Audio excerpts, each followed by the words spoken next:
Let's admit it, the Michigan divides hockey fans, coaches, and players directly down the middle. The new school mentality embraces it, and the old school mentality doesn't. It's fun to watch. It's really cool, but I just think I think our game has gone so far away from what the game should be.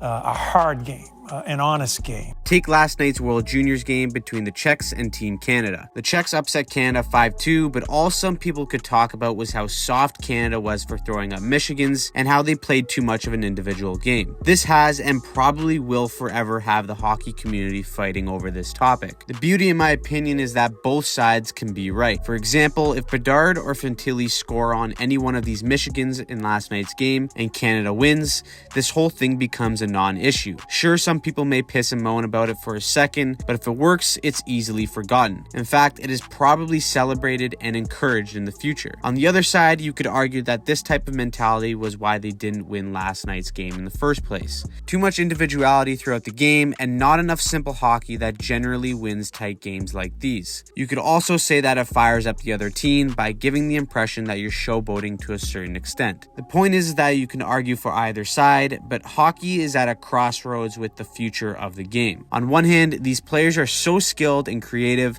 that it would be a shame not to encourage them to show what they can do. With that being said, teams value winning, and all the individual skill in the world can't beat a team that knows how to play its system perfectly. That's not even including the fact that pulling off this move around the wrong team can put a target on your back pretty quickly. Just look at what happened to Trevor Zegras last year after he pulled off the Michigan against Arizona. Arizona was getting slapped in that game, and they didn't like how this kid was putting them on the highlight reel for the entire night. As a result, they gave a shot to Zegras at the end of the game and jumped one of their more skilled players in Troy Terry. The new school says if you don't like it, just get better, but as long as hockey remains a contact sport and players can't keep up, they will find other ways to even the score through intimidation. Whatever side you fall on, I think the game is at its best when the answer is in the middle. I love seeing guys pull off the Michigan and embarrass a player or a goalie, and then I love seeing the same team get pissed off right after and do something about it. To me, the game is at its peak entertainment when this is the case. Anyways, let me know where you fall in this whole debate in the comments down below and what you thought of Team Canada's play in that first game last night. Also, if you're a hockey player yourself and want to improve your game, check out Hockey Training. Hockey Training helps players improve their explosive speed, agility, conditioning, and skills on the ice through science-backed training methods. They also have a fantastic YouTube channel with tons of free resources to help players with their off-ice training. So if you're interested, I'll leave those links in the description down below. If you like this video, make sure you click that subscribe button and check out more videos just like it.